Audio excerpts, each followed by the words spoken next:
maafin semua salahku. Sejak awal ku tahu beda di antara kita. Ih, bolehlah pamer dikit. Aduh, aku tuh suka banget nyanyi, suka banget bermusik.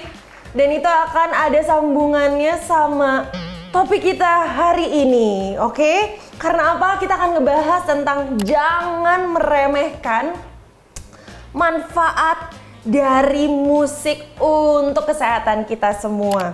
Dan sambil cerita-cerita ya, jadi aku itu sebelum jadi dokter, lebih dulu menjadi musisi dan penyanyi. Yang terjadi dari kurang lebih tahun 2012 gitu. Jadi dari 2012 aku terjun ke dunia tarik suara. Lalu karena masuk ke kedokteran, di pause dulu dunia musiknya.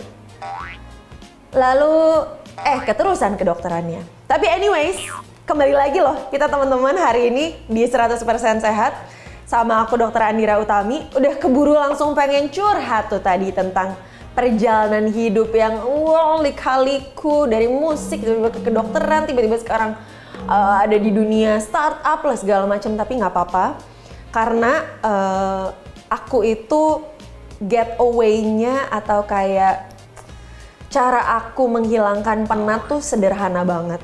Untungnya aku tuh suka musik. Karena apa? Setelah aku cari tahu, musik itu tuh banyak banget manfaatnya ya untuk kesehatan. Mulai dari anak bayi, mulai even pada kandungan ya. Kandungan aja disarankan biasanya tuh untuk mendengarkan lagu-lagu klasik, ditaruh di deket perut ibunya supaya perkembangan otak si bayinya tuh juga bagus. Lagu-lagu klasik ya, bukan metal ya. Gitu. Jadi hari ini kita mau ngebahas tentang apa aja sih manfaat-manfaat yang positif dari musik untuk kesehatan manusia gitu. Mulai kita dari sekecil ini sampai kita segini. Jadi musik itu memiliki berbagai manfaat nih teman-teman untuk kesehatan. Gak cuman hiburan doang. Dan kalau misalkan seni, artistik dan segala macam itu kan otak kanan ya. Terus kayak logik, matematik tuh otak kiri. Dan ternyata dulu tuh kan sebelum aku masuk ke dokteran, aku tuh terinspirasi banget dari Dokter Tompi. Kayak Dokter Tompi aja bisa sambil nyanyi, sambil ngedokter gitu kan. Akhirnya gue kayak ambisius gitu, kayak gue mau sambil jadi dokter mau bikin album. Akhirnya tahun 2016 aku bikin album, tapi ternyata aku tumbang seada-adanya yang kayak gue nggak kuat sambil koas, sambil ke kedokteran, sambil nyanyi tuh kayak bundir gitu loh.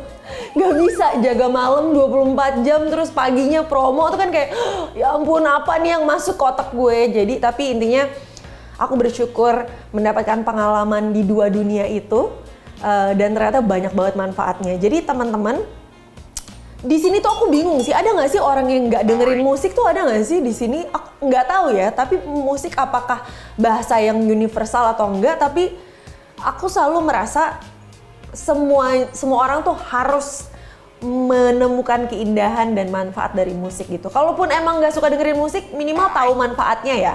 Oke, salah satu manfaat yang paling menyenangkan dari musik adalah meredakan stres. Jadi manfaat mendengarkan musik itu yang pertama dapat menurunkan rasa stres dan meningkatkan mood kita.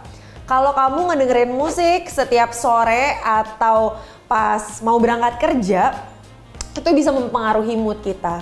Salah satu proses yang paling sederhana adalah musik atau lagu itu biasanya punya ketukan ya, kayak dek gitu. Jadi beda beat dia akan mempengaruhi detak jantung. Makanya aku kalau belajar biasanya pakai musik yang detak atau beatnya itu tuh sama kayak detak jantung. Karena apa? Itu bisa meningkatkan konsentrasi.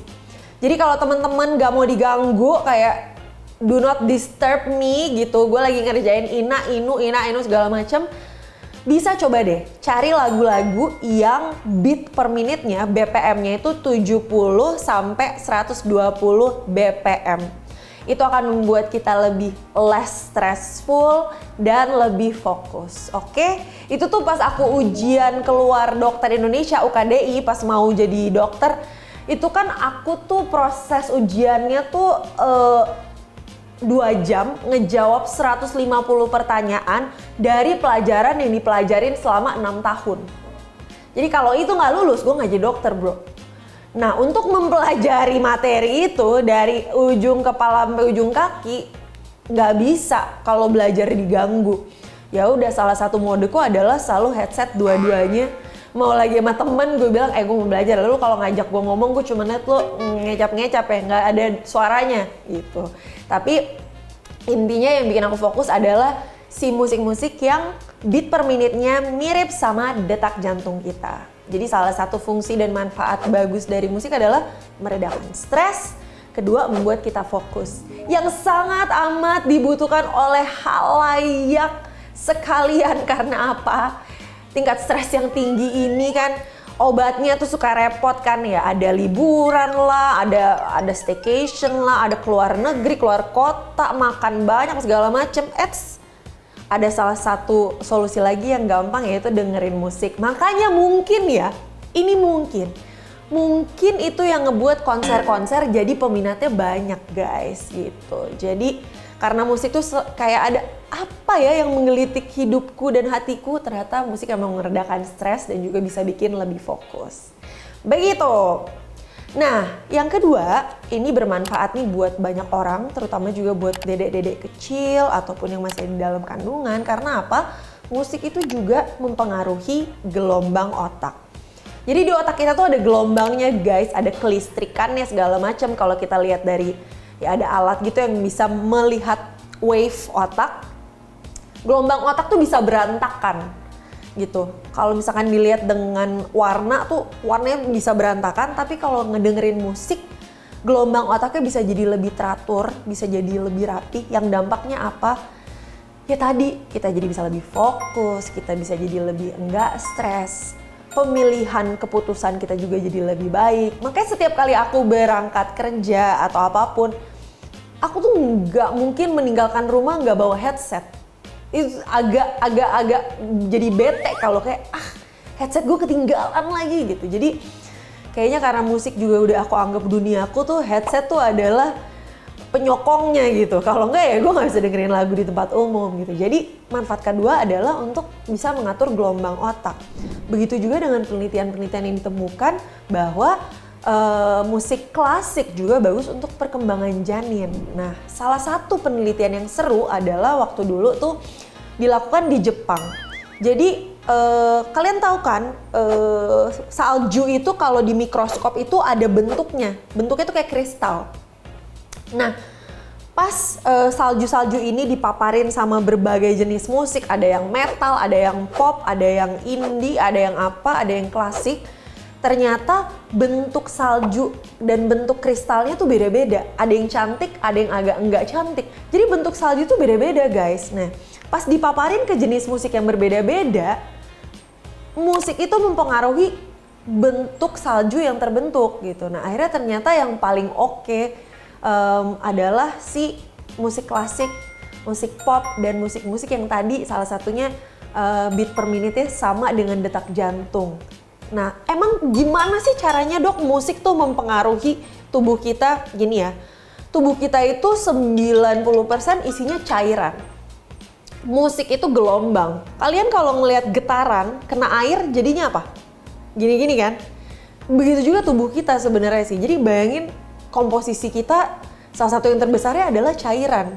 Kena gelombang musik ya udah pasti terdampak, nggak kelihatan, pakai kasat mata nggak kelihatan, tapi salah satu proses melogikakannya tuh kayak gitu gengs gitu. Jadi sepenting itu mendengar musik apa, makanya sering banget tuh dipengaruhi juga misalkan orang ngomong, oh lo sukanya lagu kayak gini ya, makanya lo personalitinya kayak gini gitu. Jadi musik tuh kompleks banget, tapi aku juga pengen nge-highlight bahwa musik banyak banget manfaat buat kesehatannya. Yang berikutnya, ternyata musik itu meredakan sakit. Jadi ada rumah sakit kalau nggak salah di mana ya, antara di Swiss atau di Copenhagen, Jadi kalau lagi treatment untuk penderita-penderita atau orang-orang yang mengalami cancer terus lagi kemoterapi, mereka tuh dinyalain lagu klasik, dinyalain lagu-lagu karena menurut penelitian ternyata ruangan A dan B yang tidak mendengarkan musik mereka jauh lebih merasakan sakitnya kemoterapinya, terus lebih merasakan sakit nyeri-nyeri badan dan segala macem. Jadi gila ya, menurut gue tuh musik powerful banget, udah bikin meredakan stres, menurunkan rasa sakit, bikin gelombang otak jadi bagus.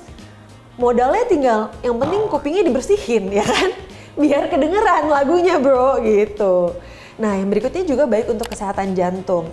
Nah manfaat mendengarkan musik selanjutnya adalah baik untuk kesehatan jantung. Penelitian dari University of Maryland Medical Center menemukan kaitan antara jantung yang sehat dengan kebiasaan mendengarkan musik.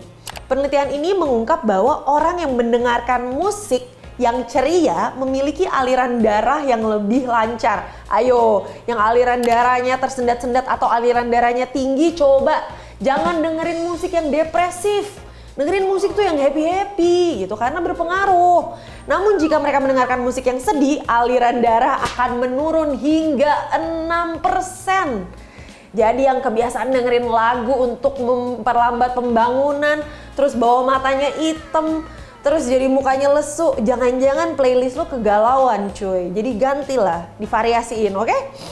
Nah, yang berikutnya adalah memperkuat daya ingat. Berdasarkan penelitian dari Hong Kong, musik ini tuh bisa digunakan untuk meningkatkan kemampuan otak anak-anak. Partisipan yang mengambil kelas musik diketahui memiliki nilai yang lebih baik dalam tes daya ingat dibandingkan partisipan yang tidak mendengarkan musik. Pesan moral.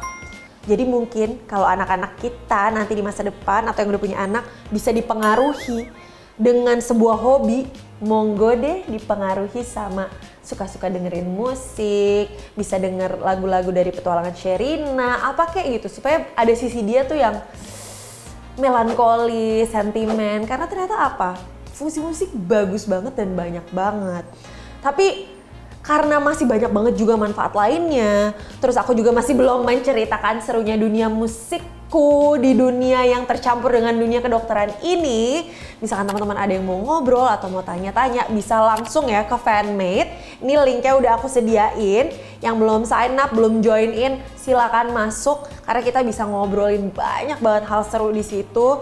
Kita bisa menjadi berteman dan bercerita, curhat-curhat, ngomongin tentang kamu genre kesukaannya tuh apa sih? Tapi ya jangan sampai ada perjodohan ya di situ ya. Tapi siapa tahu ya kan mulai dari situ terus tiba-tiba jadi best friend, tiba-tiba jadi soulmate, bukan fanmate lagi jadi soulmate gitu ya kan. Jadi jangan lupa untuk kita bisa terus in touch untuk kamu ke Fanmade, terus kita bisa ngobrol-ngobrol di situ, kasih tahu apa aja yang kamu tuh lagi penasaranin supaya semoga bisa aku jawab dan aku cari tahu dulu kayak background ilmu dan teorinya tuh gimana supaya jawabannya tuh valid. Oke? Jadi jangan lupa ditonton 100% Sehat yang episode-episode berikutnya supaya apa? Banyak ilmu-ilmu tambahan baru yang bisa kalian kasih tahu ke teman-teman kalian, ke keluarga kalian. Karena seru kan kayak mama, tahu nggak sih? Mama kan semingguan ini dengerinnya lagu sedih ya. Tahu nggak? Itu aliran darah jadi menurun loh sebanyak 6%. Terus tiba-tiba lo disuruh masuk ke dokteran. Maaf, tapi nggak apa-apa. Jadi lebih banyak dokter di Indonesia karena kita kekurangan dokter guys. Di Indonesia tuh sekarang cuma ada 14.000, penduduknya 275 juta. Masih kurang gitu, oke? Jadi nggak apa, ini adalah pengaruh yang baik nih untuk teman-teman semuanya. Siapa tahu ada calon-calon dokter di masa depan yang bisa duduk bareng aku di 100% Sehat. So, I will see you on the next episode. Bye-bye!